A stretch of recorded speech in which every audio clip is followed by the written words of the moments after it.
Bonjour et bienvenue. Pour ce live stream aujourd'hui, on va parler à nouveau de design system. Pour revenir sur le live stream qu'on a fait il y a maintenant 4 semaines, on a fait un live stream d'introduction au design system. On avait évoqué lors de ce live stream l'importance de l'adoption de toute la partie entre guillemets marketing, on va dire, des design systems qui parfois est oublié et pourtant pour avoir de l'impact, il faut que notre design system y soit adopté. Et ça, parfois, c'est pas juste du travail sur des pixels. Donc, c'est pas exactement un sujet d'introduction qu'on va faire aujourd'hui. C'est plutôt un sujet qui va intéresser des équipes déjà un peu lancées. Et on va surtout essayer de démystifier certaines des mécaniques marketing qu'on peut appliquer à l'évangélisation du travail design et tech en interne. Petit rappel de comment ça se passe pour ceux qui n'ont jamais rejoint des live streams Figma. La session est enregistrée, pas de souci, il y aura le replay a posteriori. Je vous encourage à poser vos questions, soit directement dans le chat. Normalement, il y a une fonctionnalité pour poser les questions quelque part dans Zoom. Sinon, on va vous partager aussi un lien vers un board FigJam où vous pouvez venir librement et poser vos questions avec des post-its. On essaiera de les capturer aussi. Je vois que tout le monde l'a déjà fait, mais voilà, n'oubliez pas de paramétrer vos messages sur tout le monde si ce n'est pas encore le cas. Et puis soyez respectueux comme d'habitude. Je vais me présenter très rapidement, mais je ne vais pas prendre trop de temps parce qu'on a des speakers et c'est plus important. Je m'appelle Alexia, je travaille chez Figma en tant que designer advocate, qui est un rôle bizarre pour dire que j'étais designer avant de rejoindre Figma. Et maintenant, je passe beaucoup de temps chez Figma à parler en interne de design et à l'externe à d'autres designers du produit et puis aussi des méthodos de design qu'on peut mettre en place. Et puis, c'est plus important. Aujourd'hui, on a le plaisir d'accueillir les équipes de NJ, notamment David et Jean, qui travaillent tous les deux sur le design system fluide. Ça fait à peu près 2 ans, je crois, qu'on se connaît et qu'on suit un peu le travail de loin. Et je trouve qu'en fait, ils ont une attitude très, très unique par rapport à leur communauté design system, avec des vraies tactiques marketing mises en place. Et puis notamment Jean, qui est quand même un profil dédié, qui a travaillé pendant plusieurs années sur le design system, ce qui n'est pas anodin. Et puis voilà. Donc, on va parler engagement, on va parler marketing, on va parler data, on va parler de plein de trucs qu'on ne parle pas d'habitude. On va parler de ça. Je vais laisser Angie faire la présentation. On reviendra sur quelques petites nouveautés analytics qui sont sorties dans Figma récemment après coup. Puis on prendra vos questions-réponses. Donc, n'hésitez pas à les ajouter au fur et à mesure de la presse. On y va? Merci Alexia. Hop. Alors bonjour à toutes et à tous. Donc aujourd'hui on va vous parler adoption data et communauté au sein d'Engie et notamment le design system. Alors du coup on va vous donner un petit peu de contexte sur qui on est et qu'est-ce qu'Engie, parce que tout le monde ne connaît pas forcément tout Engie. Alors pour ma part donc David Devissan, donc je suis en charge du design system depuis maintenant 7 ans. J'ai plutôt un profil technique, même si j'ai fait des études, on va dire, de web design à l'époque. Donc voilà, j'ai les compétences plutôt techniques, ce qui n'est pas forcément courant dans le monde du design system. Et voilà. Et Jean, actuellement. Hello, du coup, Jean, je suis freelance en growth marketing depuis un petit moment maintenant. J'ai un background en ingénierie. Et à côté de ça, je fais du cinéma aussi. Mais là, on va parler plus de marketing aujourd'hui. Alors, pour le groupe Engie, donc Engie, c'est un groupe mondial réparti dans plusieurs pays. Donc, il y a une forte empreinte en Europe et en France, bien sûr. Il y a environ 100 000 employés. Ça s'articule autour de 4 GBU. Et donc, le cœur de métier d'Engie, c'est à la fois de produire de l'énergie, de l'acheminer et de la vendre, bien sûr. On gère aussi des bâtiments au niveau de tout ce qui est chauffage, par exemple. Voilà, donc c'est un groupe assez hétérogène, à la fois en termes d'activité et en termes de localisation. Et du coup, retour en arrière, donc en 2016, Engie crée Engie Digital, une entité pour sa transformation digitale. Et donc, au sein de cette entité, il y a une équipe qui s'appelle le Studio Design, qui était composée majoritairement du X designer et du UI designer, et dont moi, le seul dev front. Et donc, c'est au sein de cette équipe qu'a été créé le design system. Le but d'Engital, c'était de créer des produits à destination de tout Engie. Et donc, le design system a été créé dans cette optique pour servir les produits d'Engital en premier. Donc, pour revenir un peu sur l'univers, enfin, une métaphore d'Engie, donc c'est un peu comme un univers avec plusieurs galaxies, des planètes. Donc voilà, il y a quelques exemples d'entités, Engie North America, Engie Solutions, Recherche et Innovation. Et après, vous avez carrément des galaxies qui est France Retail, où il y a encore plus d'entités dedans. Et ce qu'il faut savoir, c'est que moi, quand j'arrive à Engie Digital, j'ai pas du tout connaissance de toutes ces planètes, ces galaxies et du terrain de jeu potentiel pour le design system. Et aussi, ce qu'il faut comprendre, c'est qu'il faut parfois prendre réellement une fusée pour aller entre différentes entités. tellement les cœurs d'activité sont différents, il n'y a pas forcément d'échange et de dialogue. Pour revenir sur pourquoi on a créé le design system, donc moi j'avais fait un audit assez succinct, j'avais pris un peu les sites que je connaissais moi en tant que particulier entre guillemets. Donc il y avait le site ng.com, le site ng particulier que vous connaissez en France peut-être, le site pour les pros et le site pour les entreprises et collectivités. Et donc rapidement, bah, voilà, en regardant les logos, les typos, les couleurs, les boutons, bah, on voit tout de suite une disparité. Et donc, c'est de ce constat qu'on a essayé de créer le design system. Alors, comme je le disais avant tout pour les produits d'Engie Digital, mais rapidement, j'avais l'ambition que ça soit utile pour toutes les entités du groupe. Et donc, les quatre objectifs, donc définir une source de vérité, amener de la consistance, de l'homogénéisation, augmenter aussi bah, notre maturité en termes de design et d'expérience utilisateur, et puis aussi le dernier objectif, c'est important, et on va en parler à la communauté, c'était rassembler les personnes. Tout le travail que vous allez voir la suite dans les slides a été fait avec cette équipe-là, donc l'équipe 2024, donc avec moi en lead, Augustin qui était en lead designer, trois développeurs et Maxime et Jean, donc sur la partie communauté et growth. Alors, au niveau de l'historique, donc en 2018, je suis arrivé, donc il y avait un premier UI-Kit qui était en Sketch. D'ailleurs, on avait deux même pour B2C, B2B, business to customer, business to business. Et moi, donc, j'ai décidé que bah, déjà, si on fait un design system, autant en faire un, étape par étape. En 2019, on a sorti bah, l'équivalent en code, donc en Vanilla.js. On a sorti le site web ng.design, qui était un site public avec toute la documentation. Ça, c'était un peu une première aussi pour ng de sortir un site public montrant des assets d'Engie.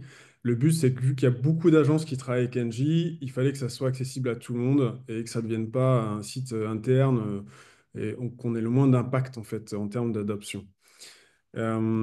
Ensuite, après la sortie du site, on a commencé à créer une identité pour le design system en lui donnant un nom déjà.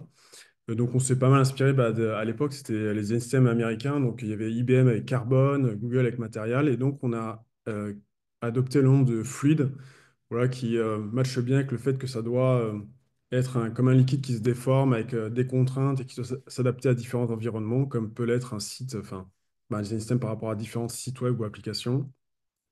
Et donc, le logo à droite, donc ça, c'était le premier logo. Du coup, ça nous a permis bah, de mieux imprimer en fait le nom. Bah, pour les gens, pour qu'ils le retiennent. Design system, ça parle pas forcément, donc fluide, voilà, ça nous a permis de faire d'autres actions qu'on vous montrera après. On continue, 2020, passage à Figma.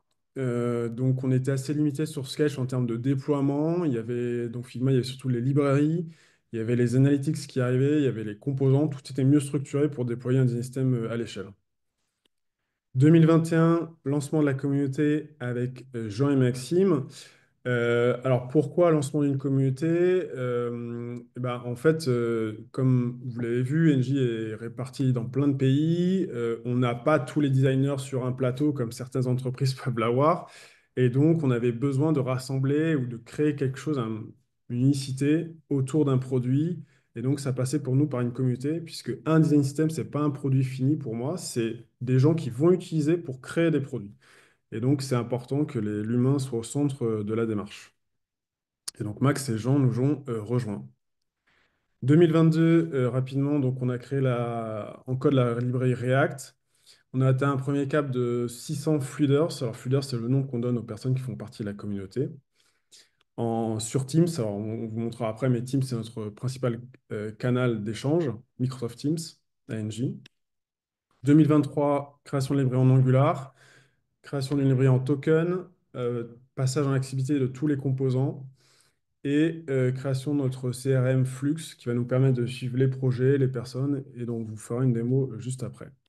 Et enfin, 2024, on a créé encore d'autres librairies, notamment les sections et les pages.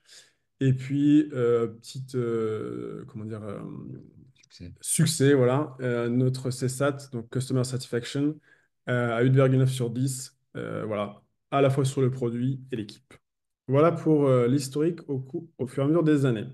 Et donc là, on va se concentrer sur la partie de 2021 jusqu'à 2024, donc au démarrage de la communauté et des mesures d'adoption qu'on a réalisées. Je passe la main à Jean. Yes. Du coup, quand on est arrivé en 2021 avec Max, on a commencé par faire un audit, ce qu'on fait quand on arrive sur des missions comme ça. On appelle un gros audit, du coup, un audit sur la croissance. Et donc, on va faire une grosse analyse des données qu'on a, donc données qualitatives et données quantitatives, donc hard et soft data. Là, un de nos gros outils côté hard data, c'est le Pirate Funnel ou Funnel ARRR. Je ne vais pas faire un cours de marketing, vous pouvez chercher sur Google, vous renseigner après ou venir poser des questions si vous voulez. L'idée, c'est juste de mesurer le nombre de personnes qui correspondent à chaque niveau d'engagement dans un certain parcours, dans le cycle de vie en fait, des utilisateurs. Donc là, typiquement, on va mesurer combien de personnes connaissent Fluide, combien de personnes sont acquises, combien de personnes sont actives, combien de personnes utilisent de manière récurrente, combien de personnes génèrent de la valeur, combien de personnes recommandent, etc. Et du coup, après, on calcule des taux de conversion, donc le pourcentage de gens qui sont à une certaine étape par rapport au nombre de gens qui sont à l'étape précédente. Donc, voilà, donc c'est les pourcentages qu'on voit là au fur et à mesure. Et ça nous permet notamment d'identifier là où on perd le plus de personnes et donc ce sur quoi on va se focaliser par la suite. Un des gros principes de gros, c'est de se dire on fait une chose et on la fait à fond pour pas s'éparpiller parce que sinon on peut faire 1000 choses et les faire à moitié. Du coup, ça nous permet de présager d'une North Star. Donc ça, c'était côté hard data. Côté soft data, on a fait pas mal d'interviews avec des utilisateurs et des personnes qui ne connaissaient pas forcément Fluide pour essayer de se rendre compte de où on en était et récupérer des verbatims. Là, les premiers retours qu'on a eus, c'était trop intéressant, notamment parce qu'on voyait qu'il y avait des personnes qui étaient vraiment très engagées qui utilisaient beaucoup Fluide et à qui ça leur servait beaucoup. Ça, c'est un très bon signe parce que ça veut dire qu'on a notre product market fit. Encore en termes de marketing, l'idée, c'est adéquation produit-marché en français, il me semble. L'idée, c'est avant de commencer toute démarche de marketing, on s'assure que le produit a trouvé son marché. Donc, le produit répond à des besoins d'une certaine audience, d'un certain groupe de personnes. Donc là, en l'occurrence, quand on voit que on trouve des personnes qui sont vraiment super engagé et à qui ça sert, à qui ça fait gagner du temps, le produit, ben, on se dit qu'on a notre PMF. Euh, et du coup, la synthèse, la méga succincte de notre gros audit, c'était de se fixer une North Star, donc une étoile du Nord, un gros objectif qui était du coup, nous, sur l'engagement. Donc, booster l'engagement du design system avec un KPI, un indicateur de succès qui était le CSAT à l'époque. Après, ça, c'est des choses sur lesquelles on itère au fur et à mesure du temps en fonction des nouvelles priorités qui émergent. Et du coup, l'engagement, quand on se dit qu'on va prioriser l'engagement, il y a plusieurs solutions qui viennent, mais d'abord, je vais lister des observations qu'on a faites qui vont aussi motiver notre gros chantier communauté. Premier point, on s'est rendu compte qu'il y avait quand même une majorité de personnes qui ne connaissaient pas Fluid. Donc, comme David l'a dit, NJ, c'est vraiment un groupe très décentralisé. Pas tout, il n'y a pas une source de vérité unique de tous les outils du groupe parce qu'il y en a beaucoup. Donc, la plupart des gens travaillent un peu en indépendance, un peu partout. Et donc là, en l'occurrence, quand Fluid a été créé, l'intégralité des 100 000 personnes d'Engie n'étaient pas prévenues que ça existait. Et donc ne l'utilisez pas. Du coup, voilà. Donc, ce que je dis juste avant, il y avait des personnes qui étaient très motivées, donc ça c'est cool. Les fluiders, c'est les gens qui utilisent Fluid.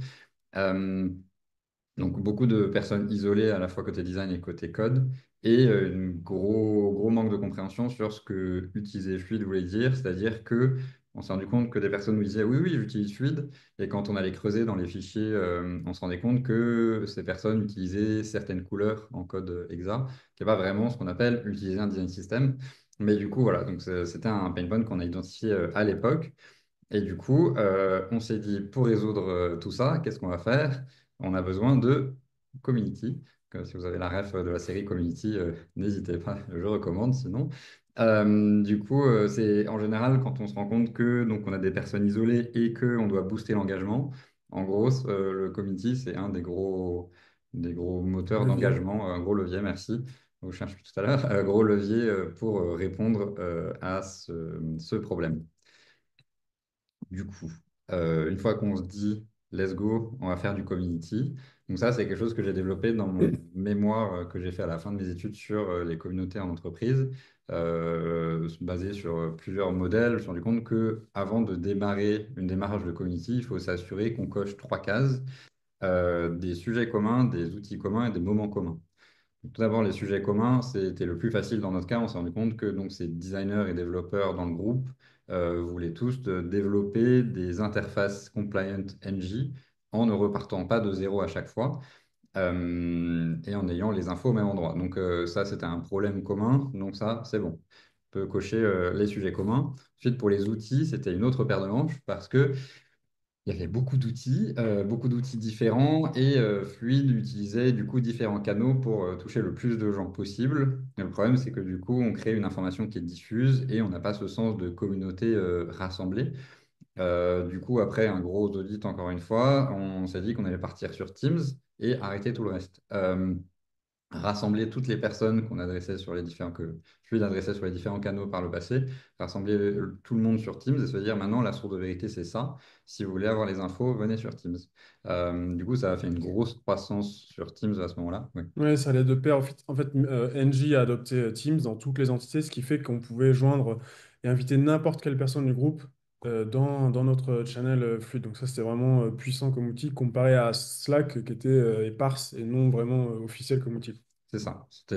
Teams était avec Outlook, c'est le seul outil où toutes les personnes LG avaient accès. Mm. Et donc Outlook, c'est des mails, donc c'était plus compliqué pour du community. Et en plus, c'était le confinement, donc il y avait la migration Skype à Teams et un gros push pour utiliser Teams en masse. Voilà, ça tombait bien. Du coup, on a développé Teams avec différents canaux, un canal général, un canal design, un canal tech. Tech. L'idée, c'était que ce Teams appartienne à la communauté, donc ce soit pas juste nous qui postions des informations, mais nous, sur les canaux design et tech principalement, que tout le monde se sente libre de poser des questions, de faire des feedbacks. Mais au début, c'était principalement pour partager les informations, donc toutes les 2 semaines, les release notes sur les mises à jour des différentes librairies. Et partager les événements ou les grosses actualités, aussi partager des événements de la communauté design et tech. Pardon. Du coup, voilà. Mais l'idée, c'était vraiment que la communauté utilise le Teams comme leur outil. Voilà, donc ça, pour les outils communs, c'est bon, on a coché la case, c'est très content. Il restait les moments. Du coup, les moments, ce qu'on s'est dit, c'est que on allait créer un moment pour rassembler tout le monde. Ça venait d'observations que j'avais pu faire chez NJ avant. Aussi, on s'est dit, on va faire ce Fluider Circle, donc le cercle des fluideurs, où on va rassembler tous les fluideurs autour des dernières mises à jour de Fluide, autour des choses qui sont prévues dans la roadmap, à discuter ensemble, et avec une partie questions-réponses pour pouvoir échanger librement. Et on essaie d'intégrer aussi, quand on pouvait, des démos de designers et développeurs dans le groupe qui montraient leurs produits, le projet sur lequel ils travaillaient. Ça, on s'était rendu compte que, encore une fois, groupe très décentralisé, on n'a pas conscience de tout ce qui se passe dans le groupe et du coup, ça intéressait beaucoup les gens de savoir ce qui se passait dans d'autres entités pour voir les similitudes et les différences. Et aussi, pour la personne qui présentait, c'était très valorisant d'acquérir une visibilité dans le groupe. C'est valorisant pour leur travail. Du coup, voilà, donc ça, les Feeder Circle, on était très contents, on les faisait trimestriellement au début. Et au bout d'un moment, on s'est rendu compte que la partie Q&A, donc questions-réponses, euh, touchait un plafond où on n'en avait plus trop parce que aussi les Feeder Circle étaient assez populaires. On avait pas mal de gens qui venaient et un public assez divers, avec notamment des chefs. Et du coup, certaines personnes ne se sentaient pas forcément de poser leurs questions, de parler ouvertement. Il y avait la barrière de la langue aussi. On faisait ça en anglais et pas tout le monde était tout à fait à l'aise en anglais. Du coup, on a décidé de tester un autre format, les examines, pour rester dans notre marque sur les fluides, la chimie et tout ça. Donc les examines, c'est un peu les office hours, comme le font d'autres design systems. L'idée, c'était d'avoir 1 heure par semaine, qui sont un peu en mode hotline, où tout le monde peut venir poser ses questions en direct et on leur répond en direct. L'équipe prend le temps de parler de certains projets en particulier. Et si personne ne vient, il ne se passe rien, c'est pas grave. Mais du coup, c'était plus petit comité, plus one-to-one, voilà, pour avoir des interactions plus directes. Et on alternait une semaine sur les sujets design, une semaine sur les sujets tech, etc. Ça a bien fonctionné un petit peu, mais finalement, notamment les tech examines qui ont un peu traîné à la patte, on n'avait pas trop d'audience et du coup, on a arrêté. Ça, c'est aussi le gros principe, on teste et on itère. On ne va pas continuer à faire quelque chose sur le long terme si ça ne fonctionne pas. On a testé ces formats, je crois, sur 2 mois, deux, Mhm. 3 mois. Du coup, ça nous a permis de voir les besoins et l'appétence, et notamment côté tech, on s'est rendu compte que ce n'était pas un bon format adapté pour notre audience tech.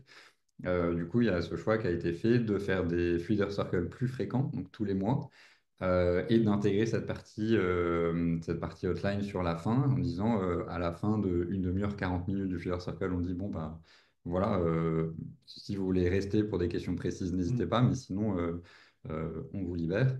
Et du coup, il y a cette partie à la fin qui était plus petit comité. Voilà. Donc, pas hésiter à scratcher des choses qui ne fonctionnent pas.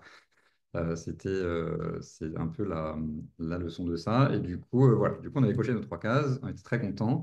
On s'est dit qu'on allait pouvoir passer à la suite. Du coup, bah, ça, c'est dans le cycle de vie des communautés. Là, on avait fini le lancement, entre guillemets. Et du coup, on pouvait passer à une phase de déploiement, croissance de la communauté. Et du coup, là, les leviers qu'on active à ce moment-là, il y a notamment les valeurs. On va définir la mission et les valeurs de la communauté. Donc ça, c'est un travail qu'on a fait à l'intérieur de la core team, donc l'équipe cœur que David a présenté tout à l'heure, en s'inspirant des valeurs de chacun, chacune dans l'équipe. Mais aussi, on a sondé la communauté pour essayer de créer des valeurs de communauté qui soient cohérentes avec tout le monde. L'idée, c'est qu'après, la prise de décision soit facilitée, puisque on sait à quoi se référer quand on a des questions, des questionnements sur est-ce qu'on va dans la bonne direction. Se dire est-ce que ça répond à nos différentes valeurs. Aussi, sur les événements, quand on testait les nouveaux formats, ou même sur tout ce qu'on faisait, côté grosse, on se demandait, tiens, notre nouvelle action là, est-ce que ça répond à nos valeurs?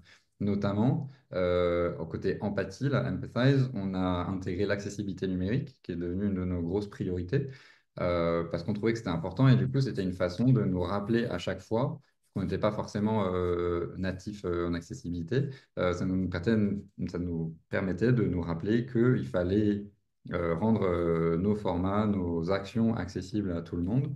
Euh, voilà. Absolument. Donc les valeurs, trop important et super intéressant. Les rôles, parce que là, on arrivait à un volume critique de la communauté, on avait 600 personnes et quelques. On ne pouvait plus gérer les interactions en one-to-one comme avant. Et surtout, on avait un public qui était très divers, donc on ne pouvait pas s'adresser aux gens de la même façon. Du coup, c'est le moment où on va commencer à segmenter un peu, notamment donner des rôles. Donc, je ne vais pas tous les lister, mais l'idée, c'était de dissocier les personnes qui viennent juste de découvrir Fluide des gens qui utilisent Fluide tous les jours. On ne va pas leur dire les mêmes choses forcément. On s'est rendu compte aussi que dans la communauté, il y avait des personnes qui n'étaient pas des fluideurs, qui n'utilisaient pas Fluide ou qui n'étaient pas vouées à utiliser Fluide, Mhm. mais qui allaient plus avoir les rôles de sponsor ou de compagnon, qui allaient accompagner le déploiement de Fluide dans le groupe sans l'utiliser.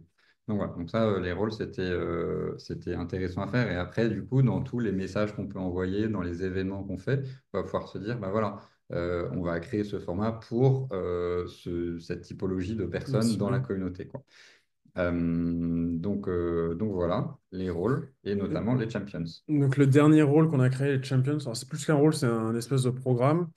Donc on a la communauté grandissante, comme disait Jean, c'était dans des personnes dans plein d'entités différentes. Nous, on n'était pas omniscients et donc on avait besoin un petit peu de déléguer un peu plus le rôle comment dire, d'ambassadeur de Fluide. Et donc on a identifié un certain nombre de personnes qui étaient vraiment engagées. On leur a envoyé, alors on a défini d'abord nous-mêmes qu'est-ce qu'était un champion. Donc ça consiste à avoir des privilèges et des devoirs. Donc les privilèges, ça peut être le fait qu'ils ont un droit de regard sur la roadmap ou de proposer des choses. S'ils ont des bugs, qui sont résolus plus rapidement.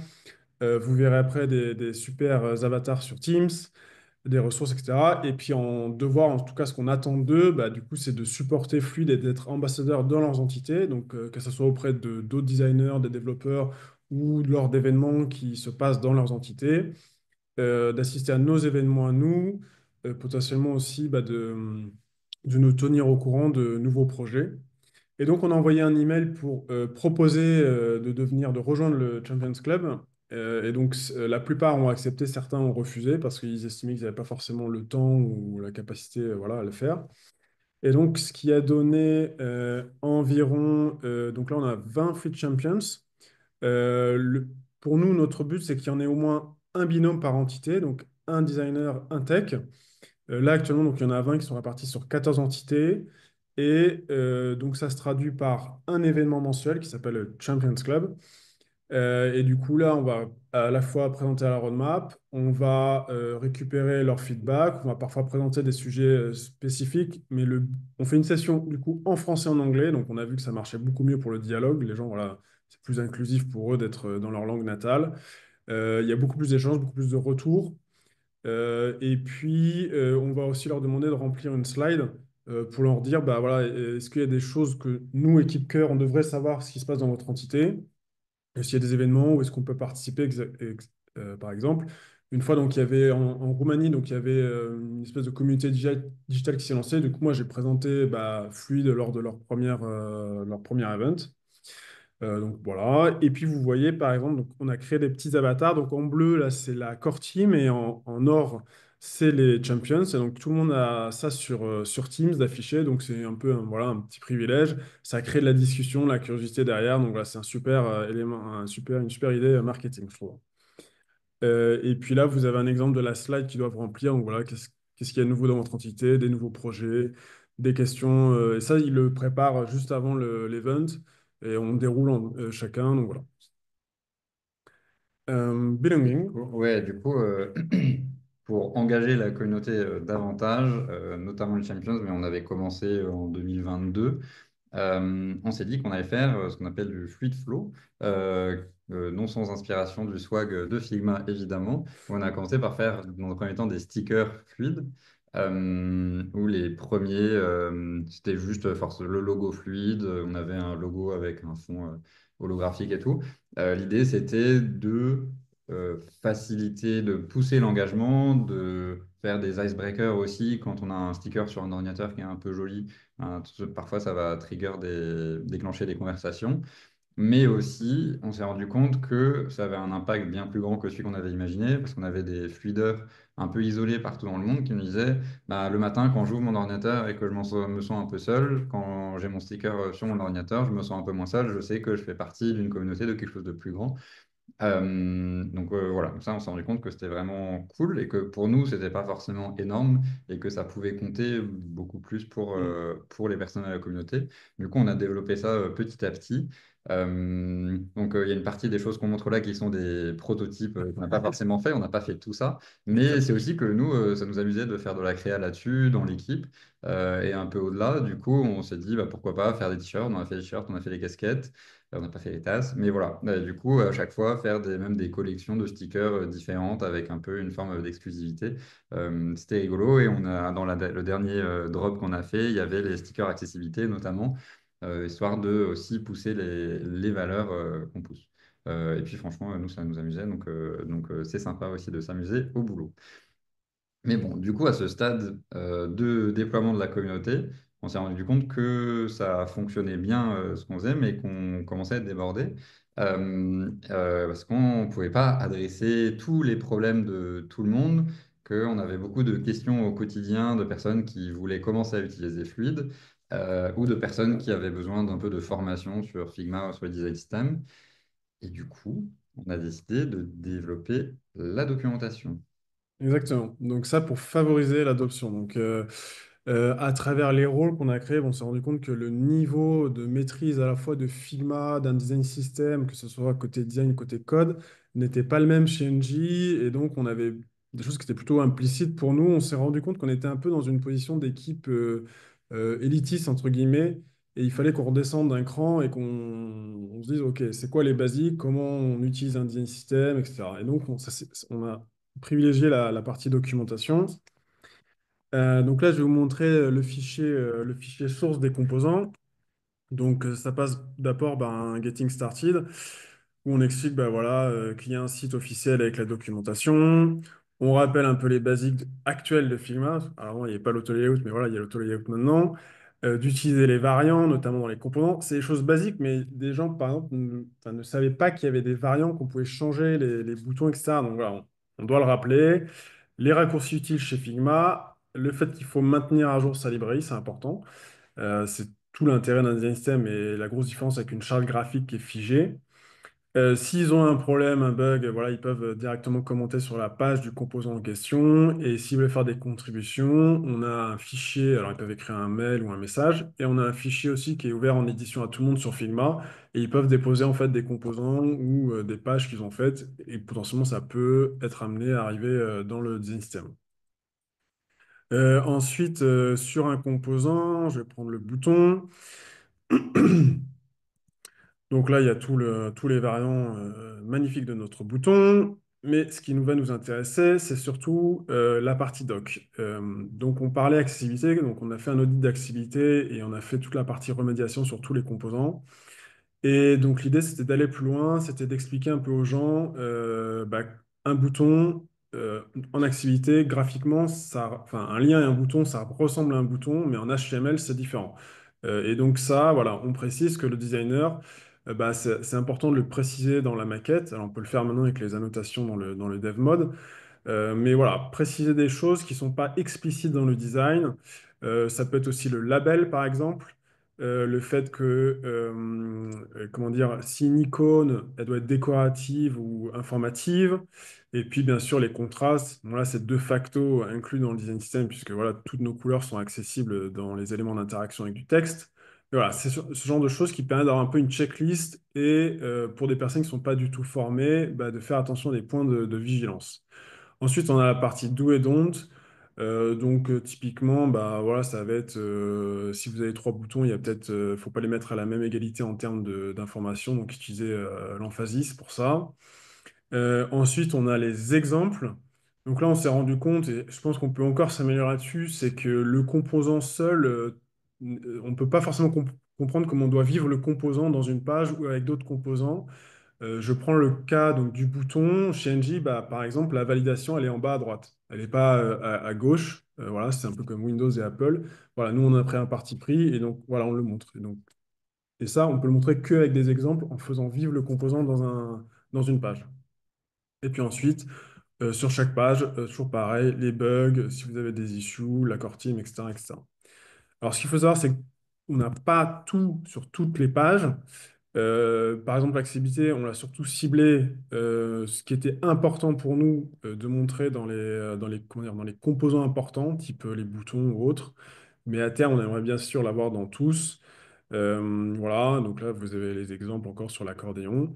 Et ici, là, voilà, faire de la documentation, c'est intéressant. On ne sait jamais trop si c'est lu ou regardé ou intéressé. Du coup, on a rajouté un petit widget récemment pour savoir voilà, si les gens le voient, ils cliquent. Et du coup, pour l'instant, on n'en a que deux. Ça nous permet un peu d'avoir de la donnée sur est-ce que notre doc est utile, est-ce qu'elle est lue. Voilà sur la partie composants. Et sur la partie token, donc là, c'est tout ce qui est token du design system.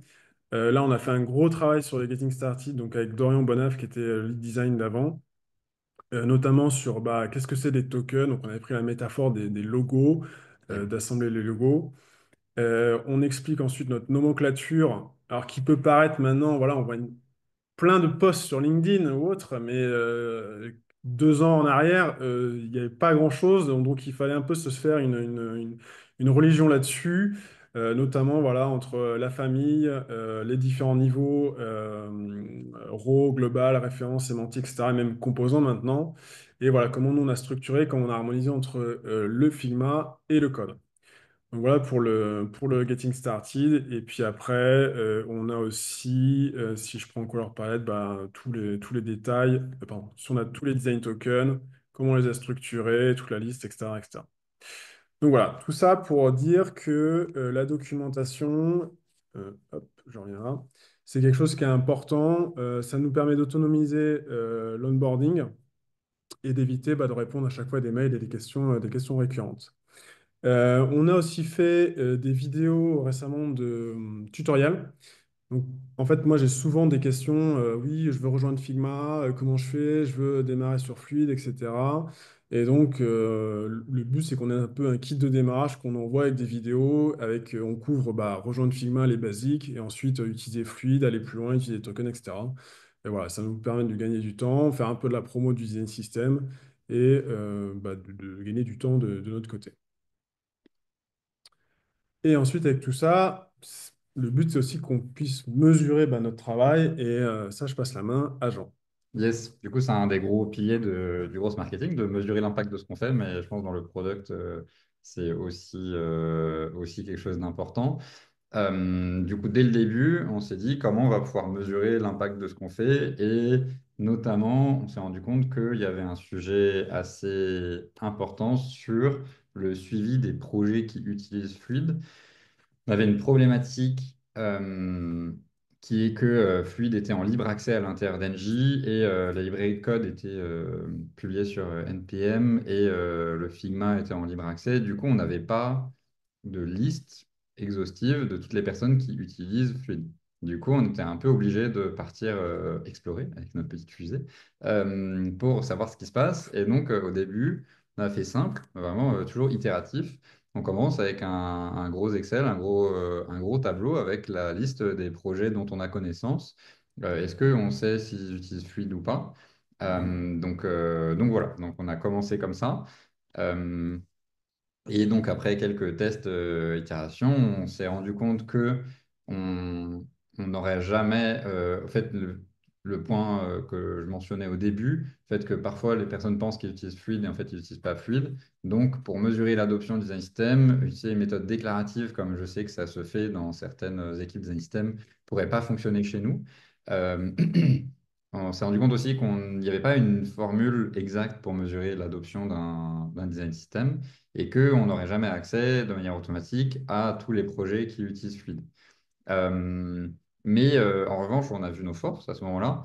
Je ne vais pas forcément tout lire, mais on pouvait faire des mesures manuelles, savoir si quelqu'un utilise Fluid ou pas, et avancer sur un autre niveau de mesure, toujours en itératif. On commence en manuel, en audit, en discussion avec les gens, et ensuite on automatise ce qu'on peut.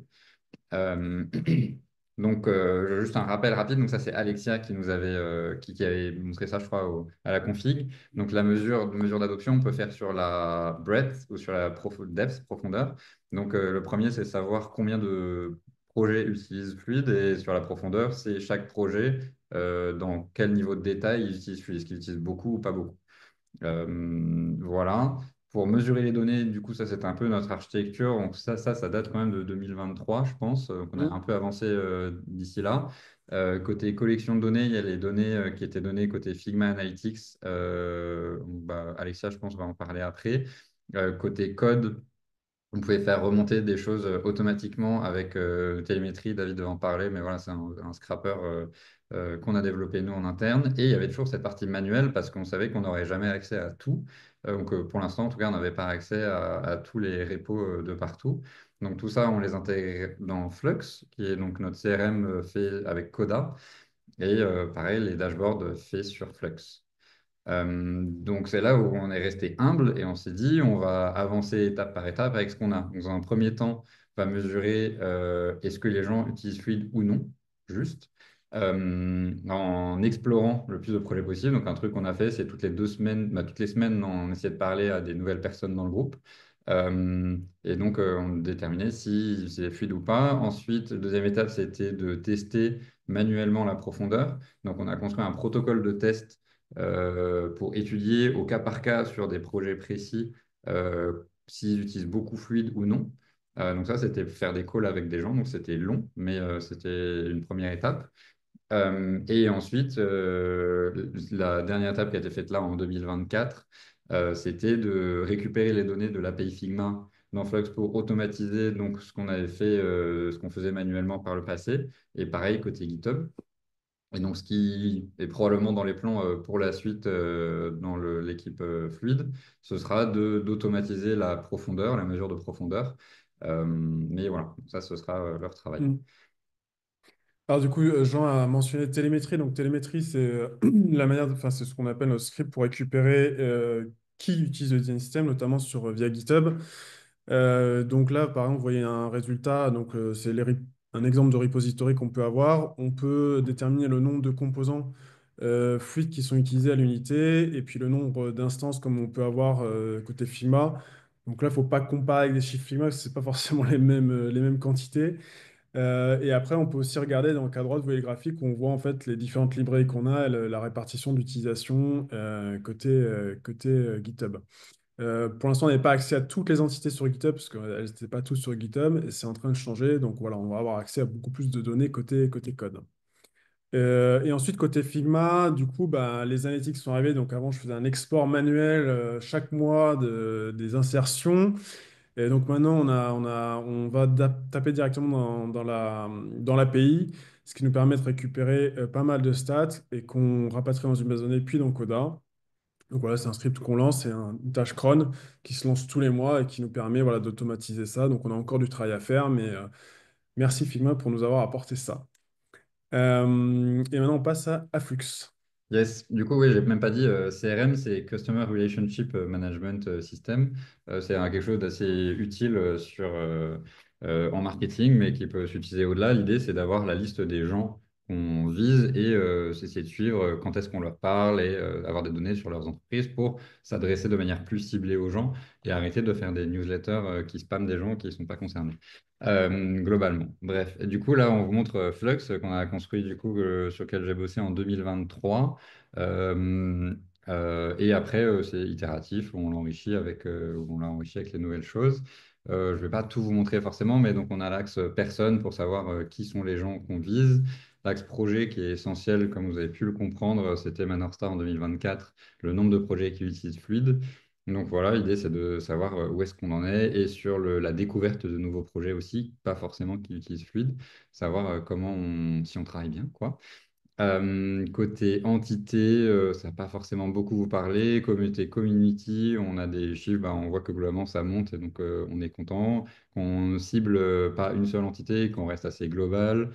Euh, Component status, ça va peut-être vous parler pour les personnes qui bossent sur des design systems. On peut suivre le nombre de composants qu'on a dans chaque librairie et des données basiques d'utilisation.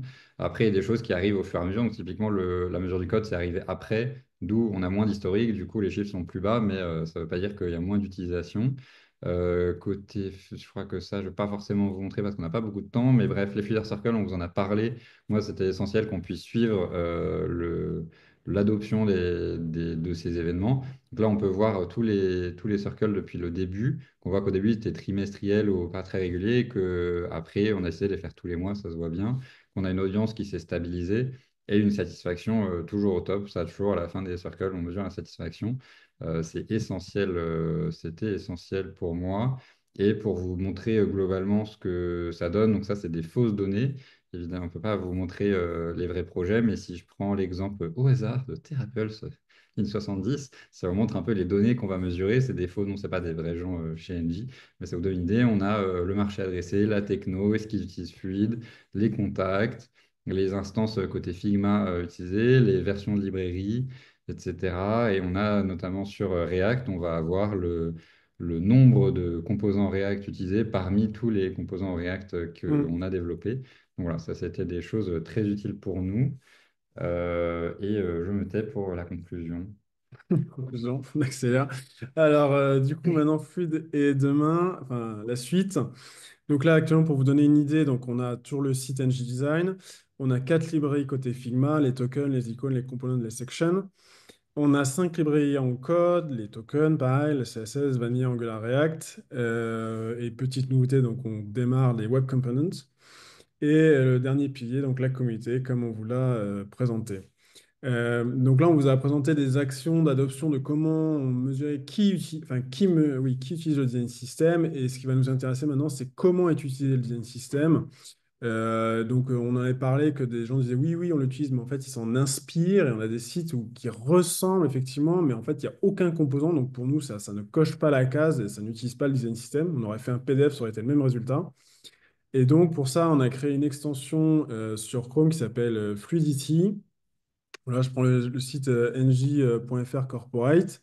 Donc n'importe quel salarié d'Engie peut l'installer. Et donc on scanne et donc on va voir par exemple voilà, s'il y a des composants fluides, donc on peut les highlight. Donc là on voit qu'il y a une navbar, on voit qu'il y a il y a des boutons, etc. On peut voir les couleurs qui sont compliant par typologie en CSS, les non compliant, les fonts qui sont compliant, les sizes, etc. Donc après, on va aller plus loin sur ce plugin. On veut qu'il y ait un score aussi de compliance, qu'on ait les spacing aussi, en plus des sizes. Donc voilà, c'est une manière aussi de permettre aux gens qui, n'importe qui, voilà, que ce soit un product owner, un personne qui correspond à la communication, d'évaluer son site web et de voir au final si c'est utilisé ou pas le design system. Et après, donc, potentiellement avec un score, bah, dire, voilà, est-ce que je suis dans les clous, je suis pas dans les clous. La suite, c'est d'avoir le même chose côté Figma, donc d'avoir un plugin Figma qui permette à un designer bah, d'évaluer en fait son niveau de compliance avec le groupe. Et plein d'autres idées, mais on n'a pas le temps de vous en parler. Dernière slide, donc en conclusion, takeaways. Donc, ce qu'il faut voir, c'est que là, c'est quand même le travail d'une équipe qui est assez conséquente. Il y a quand même presque 7 ans d'historique. Donc, il faut comparer ce qui est comparable. Engie est un groupe voilà, multinational. Ce n'est pas une entreprise monoproduit. Donc, ça ne s'est pas fait en un jour. Donc, il faut être patient et il faut adapter à votre échelle. Euh, Ce que je redisais aussi en intro, donc votre design system, c'est un outil, certes, un produit vu par certains, mais ça va être utilisé surtout par des personnes, et si les personnes ne le connaissent pas, ou ne le maîtrisent pas, ou n'en veulent pas, ça n'ira pas bien loin. Donc c'est important de mettre au centre l'humain, euh, de leur demander pourquoi ils n'utilisent pas. Voilà, nous, on a fait des interviews, on avait des développeurs qui disaient, mais oui, mais si je l'utilise, moi, je servirais à quoi? Euh, voilà, on ne pouvait pas deviner que la personne allait nous faire ce retour. Donc c'est important de dialoguer, de casser la barrière. Et nous, chez Engie, c'était très associé au corporate, un peu comme je dis, une équipe élitiste, et d'avoir mis voilà, des noms sur des visages, d'avoir fait des events. Voilà, on se rend compte que nous, on est une petite équipe, mine de rien, qu'on sert tout le groupe, qu'on est à Paris. Enfin voilà, ça permet de mettre du lien. Euh, Chaque entreprise est différente et donc son design system aussi. Donc soyez unique, c'est bien de s'inspirer des gros géants type, voilà, comme je disais, IBM, Atlassian, etc. Maintenant, il faut adapter à votre marché, à votre entreprise. Par exemple, cette année, chez Engie, il y a beaucoup de gens qui utilisent SharePoint de Microsoft et donc ils nous demandent d'avoir un thème ou une configuration pour SharePoint. Même si ce n'est pas le plus sexy des sujets, bah, je pense qu'on va s'y atteler parce qu'il y a une demande. Pareil, il y a beaucoup de data visualization à Engie, donc il faut qu'on s'adapte. Et puis le dernier point à retenir, donc il y a des initiatives qui ont pris beaucoup de temps, il y en a qui prennent moins de temps. Et le pire dans un design system, je pense, c'est de s'éparpiller. Il y a tellement de sujets et donc il faut choisir. Alors choisir, c'est renoncer, mais c'est important. Voilà, il faut se concentrer. Peut-être que dans votre entreprise, vous avez juste besoin d'avoir la partie design dans un premier temps. Et au moins, si vous avez toutes vos créas, toutes vos maquettes, bah, sont nickel. Après, qu'en tech, il y a différentes technos, différents choix, c'est pas grave, mais au moins c'est bon. Peut-être que dans une boîte très tech, c'est plutôt la partie tech pour gagner beaucoup de temps et d'argent. Voilà, il faut vraiment adapter, encore une fois, à vos besoins et ne pas s'éparpiller. Et voilà, on a terminé, Alexia. Merci beaucoup. T'as On a eu- eu des remontées très positives de gens qui sont assez impressionnés effectivement par ce que vous avez fait. Encore une fois, ça s'est pas fait en un jour. Mais voilà, et il ne nous reste que 10 petites minutes. Alors je suis déjà désolée en avance pour les gens dont on n'arrivera pas à répondre aux questions, parce qu'on n'aura pas forcément le temps. N'hésitez pas à reprendre contact après coup avec Jean et avec David pour pouvoir les poser. Je vais essayer de faire très rapidement pour venir à vos questions rapidos. Mais en gros, je voulais faire un point rapide sur les nouveautés dans Figma au niveau des analytics, vu qu'on vient d'en parler. Des trucs sont sortis littéralement la semaine dernière, donc c'est tout frais. La première qui est ultra importante, c'est que historiquement, il n'y avait que les composants qui étaient traqués dans Figma nativement. Maintenant, on a les variables et les styles, et c'est pas rien. On en est très content. Donc pour tous ceux qui sont en train de mettre en place des tokens et qui veulent voir comment les gens les utilisent et s'ils les détachent surtout, voilà, maintenant ça existe de façon native. Et puis surtout, ça arrive aussi dans l'API et l'API est sortie de bêta. Donc l'API, c'est notamment là ce que du coup Jean et David vous ont montré, ce qui nourrit aussi tous ces dashboards en back. Donc on a une API dédiée pour ça.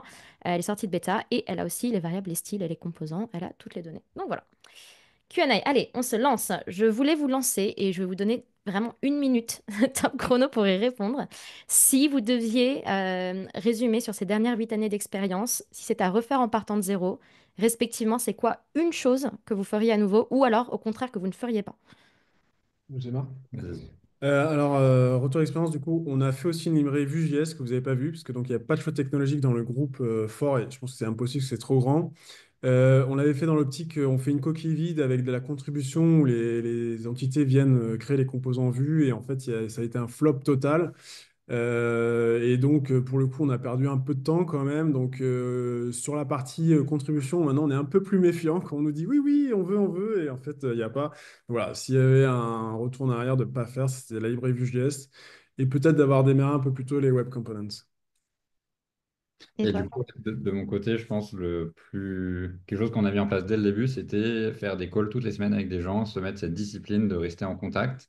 Et parfois, c'est un peu de boulot de trouver de nouvelles personnes à qui parler, mais je connaissais déjà un peu NJ. Du coup, au début, je me disais, j'ai pas besoin, je connais déjà. Et en fait, je connaissais pas tant la cible des designers et des développeurs. Donc, c'est un peu, ouais, j'essaie d'approcher les choses avec humilité et se dire, on garde la discipline de passer 1 heure avec une nouvelle personne toutes les semaines. Ça prend juste 1 heure dans la semaine, littéralement.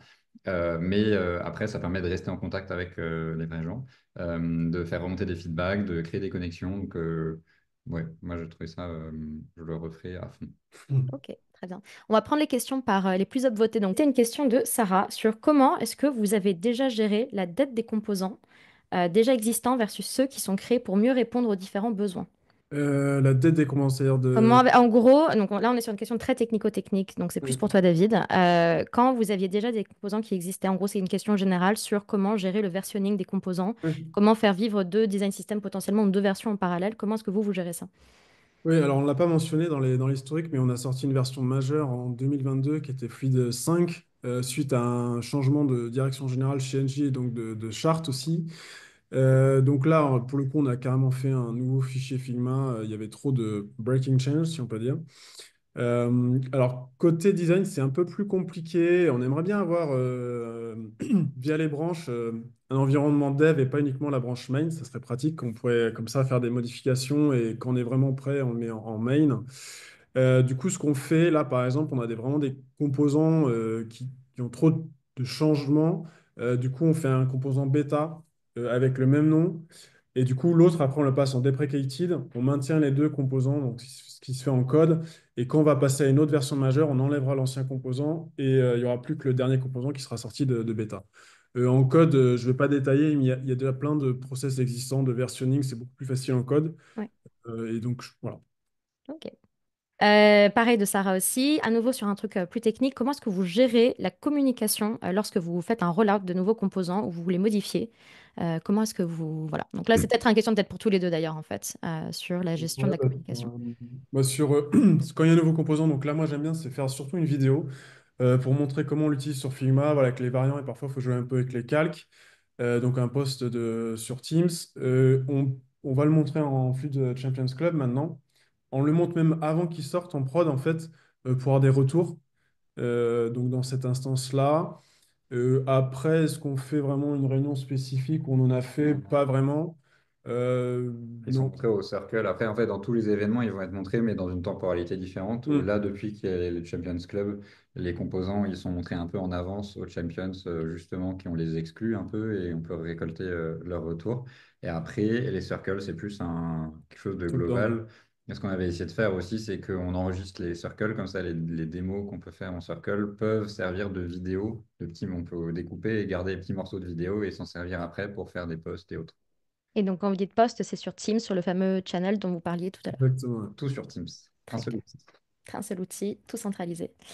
Une question sur l'accessibilité de la part de Marion. Comment est-ce que les développeurs et les autres parties prenantes ont accueilli l'intégration de l'accessibilité?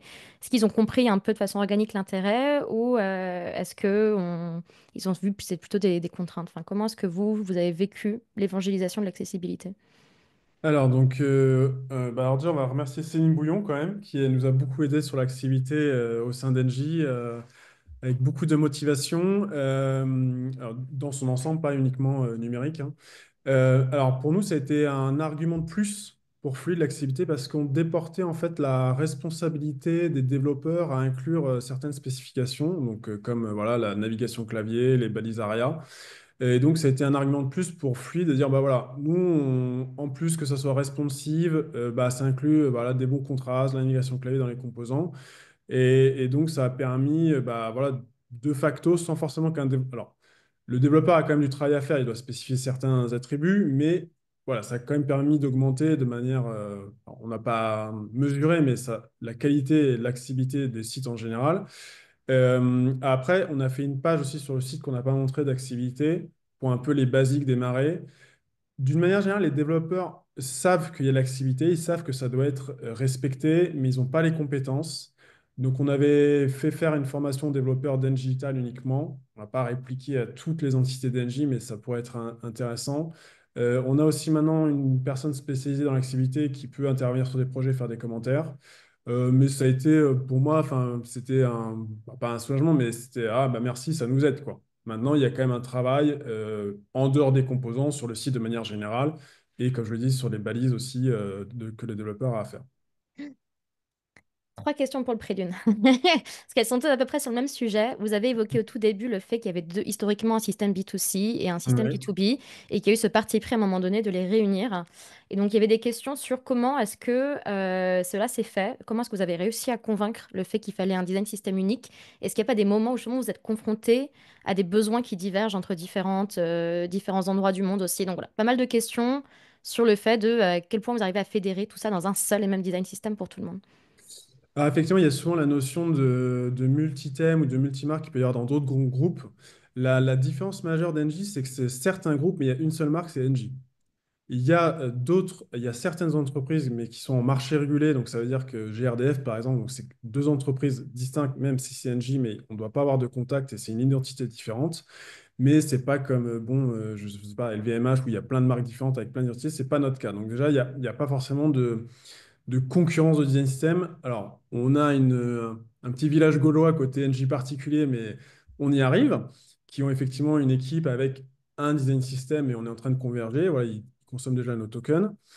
Sur l'historique entre la partie B2C, B2B, pour moi, c'est toujours un sujet quand même. J'avais pas dans ma vision qu'il y ait une image différente qu'on soit B2B ou B2C. Puis de toute façon, la frontière devient ténue parce que vous pouvez être très bien client particulier NJ et avoir une entreprise, être client pro ou collectivité, par exemple. Donc pour moi, il n'y avait pas de distinction à faire, comme on peut le voir sur certaines autres marques. Et donc, mais dans les premières versions, enfin, je me suis dit déjà, faisons un design system. Après, on verra si on doit le démultiplier. Au niveau Voilà. de porter ce message en interne et d'arriver à convaincre les parties prenantes, c'est toi qui as porté le message ou est-ce que c'était des demandes qui venaient d'au-dessus aussi? Alors en fait, la majorité des actions qu'on a fait, ça a été bottom-up. Et là, justement, cette année, l'année dernière, on est plus du top-down. Donc, tu vas avoir les top managers, des big boss d'Engie pour que ça descende et voilà, qu'on ne fasse pas que du bottom-up. On a été très vite en relation avec la DIRCOM et la marque d'Engie du groupe. Et donc maintenant, on est vraiment vu comme un acteur essentiel et incontournable enfin, sur la partie digitale. Et donc, on est le point, enfin, voilà, on est le phare dans cette mer de produits digitaux. Donc, ça a été important. C'est vrai que ce n'est pas le cas dans toutes les entreprises, mais nous, ça a été plutôt assez enfin, rapide et limpide, quoi. Donc voilà. Et après, bah, en termes d'adoption, c'est toujours du travail, hein. Je veux dire, les entités qui disent, bah non, moi c'est une app interne, j'en ai rien à faire d'avoir des applications homogénéisées à la marque NJ, etc. Donc là, bah, c'est toujours un travail, enfin, ça ne finit jamais, quoi. Et dernière question, et après on laisse tout le monde rentrer, de Marie. Pourquoi avoir choisi Figma pour toute cette documentation? Alors, avant, nous avons plus de documentation sur le site NG Design. C'était un peu plus compliqué pour maintenir. Et pour nous, en fait, le designer, bah, son outil principal, c'est Figma. Et du coup, il est dans Figma. Et du coup, autant qu'il reste dans Figma, c'est plus pratique pour lui. Après, on ne vous a pas montré, il y a la documentation côté code qui est sur Storybook et sur NGDesign. Donc là, on retrouve tout ce qui est côté tech. Mais oui, c'était un choix évident. En fait, en même temps qu'on met à jour un composant, son changelog sur Figma, on met à jour la doc qui va à côté. C'est beaucoup plus simple pour. Et puis voilà, on peut directement utiliser les composants dans Figma. Voilà. C'est C'est- vrai qu'on ne l'a pas mentionné, mais le site ng.design, il est en libre accès à tout le monde sur tous Oui, les internets mondiaux.